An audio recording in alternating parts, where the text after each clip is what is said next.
Are you ready to leverage speaking as your best form of marketing? There are over 7,500 events looking for speakers every single day. Speaking positions you as the expert in the room, but you probably don't know where to start. So I created this great resource called the Directory of Places to Speak. This resource will help you get started today. So head on over to speakandstandout.com/directory to grab your free copy now. Don't miss this opportunity to be the expert speaking to audiences filled with your ideal clients.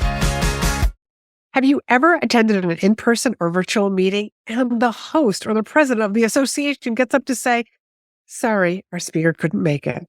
It happens all the time and a lot more than you actually think. You could be the person who saves the day for the meeting planner and the attendees. So stick around because we're going to talk more about that. You're listening to Be in Demand, the podcast for honest advice, inspiring stories, and ideas for growing your business by leveraging the expert that you are.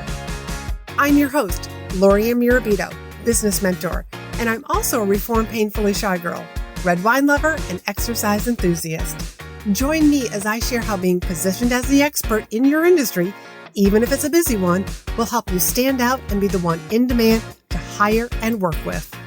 Welcome back, everybody. Can you believe this is episode 199?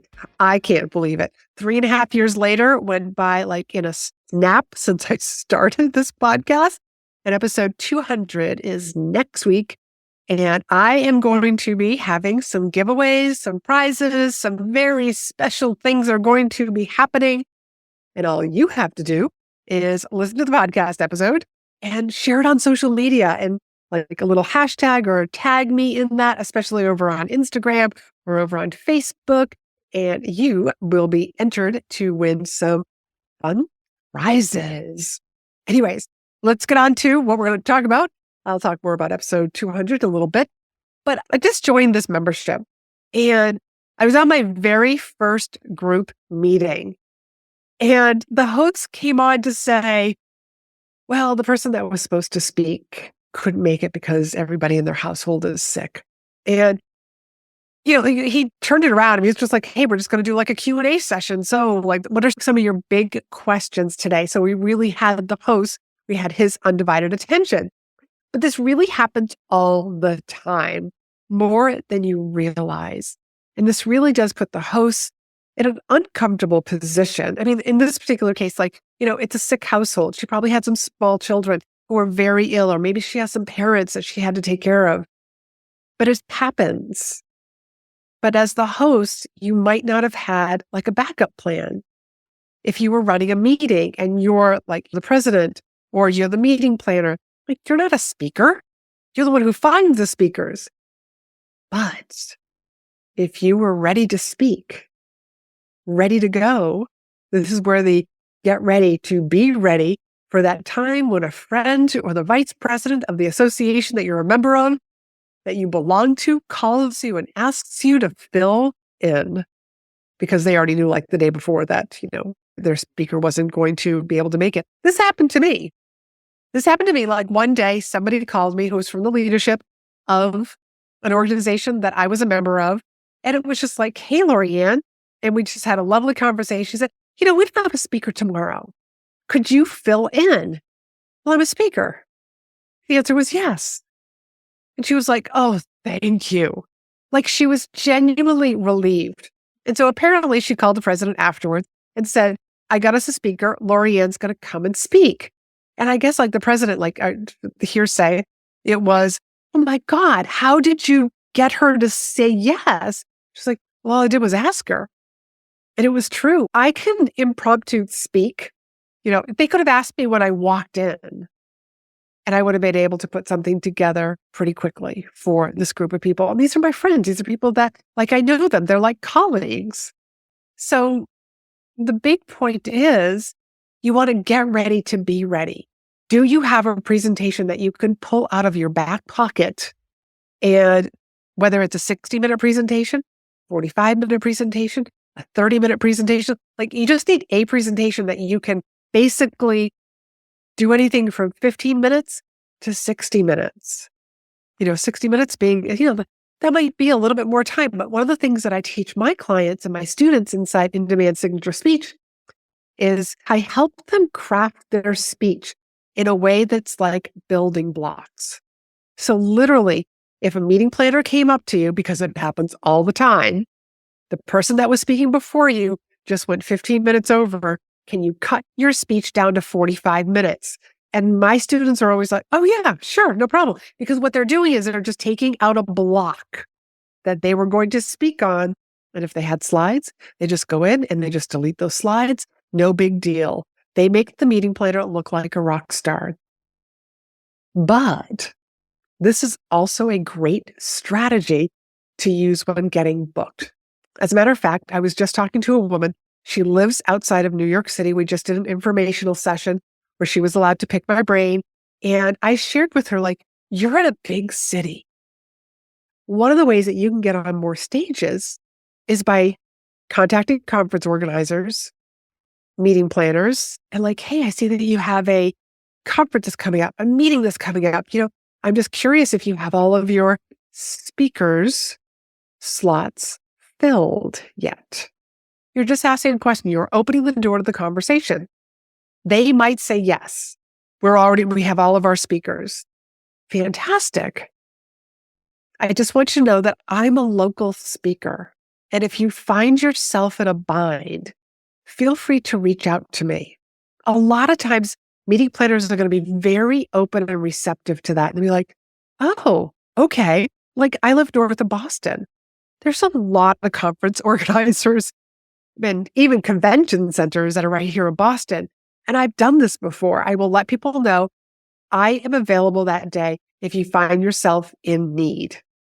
And they are very receptive. And what I'll do after that, and this is what I suggested to this woman, is I will send you some links so that you can see, like the person, just in case you need to call me, you don't want to call some newbie, but I want you to feel comfortable knowing that I can fill in. And I have done this and I've gotten booked. I have been that substitute speaker, so to speak. And I've also gotten future bookings from that as well, because they knew that, oh, she's able to fill in. And then they're looking at some of my links. So they're seeing me speak so that the next time they're actually putting a meeting together or a conference together, it's like, oh, how about that woman who speaks on this particular topic? So this is also like just a great strategy. It's almost like a backdoor strategy. And it's not a right here, right now strategy, but it is kind of a long game because you also don't know what the theme of their meeting is that they are currently planning. So make sure you send them some links for them to review, whether it's audio, like a podcast, or whether it's some video or even some live stream. Just let them get a feel for your personality, your content, and your style. And you just never know. Substitute speaking might be the best thing for you. Yeah, it's a little bit of impromptu. It's a backdoor method, and it helps you build that reputation with meeting planners because they're going to be like, oh my God, this person wore like a red cape, saved my job. And they're going to remember that. And then you get to start building that relationship with them and having beautiful conversations, whether it's before or after you speak or even before or after their conference. So definitely use this method. So get ready to be ready is the moral of this story. And number 200. My 200th episode is next week. I'm going to be having some giveaways. So all you have to do is listen to the episode, share it on social media, because what I'm trying to do is I want to celebrate with as many people as possible. I want as many people listening to my 200th episode as possible because I've got giveaways.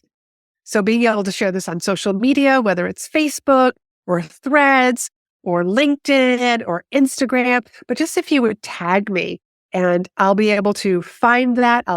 What I'm going to do is I'm going to enter your name as many times as you share on social media, whether you're sharing on your Instagram feed, your stories, over on Facebook, et cetera, et cetera. You're going to get your name entered into a hat and I'm going to be pulling them with some prizes. I've got some ideas on some prizes. So it's not just going to be like, hey, here's a Starbucks gift card, but I actually might have some swag that I'm actually going to be sharing with people also. There's going to be a new graphic coming next week. I'm very excited about this. It's very beautiful, but still very familiar. You're going to still recognize it. And there'll be some other fun things that are coming next week as well. So I don't want to give too much away because the 200th episode, I'm really going to just be reflecting and also sharing with you some of the new exciting changes that are coming to the Be in Demand podcast and how you, can actually be a guest on the show. That's right. I'm going to have some great, I don't want to give it all away, but I just want you to know that there's going to be some opportunities for you who's in the audience to come on to the show. So let's end it there, okay? But there's going to be some fun things that are happening next week, so I hope that you'll join me. But until then, I want you to be in demand. Thanks for hanging out with me. Be sure to hit the subscribe button so you never miss an episode. And join me over in my private Facebook group for more tips, community, and free trainings. You'll find the link in the show notes. You can also help this podcast reach more listeners by leaving a review. And as a thank you, each month I pick one of my reviewers to win a free coaching call with me. So if you haven't done so already, please leave a review and you could be the next winner.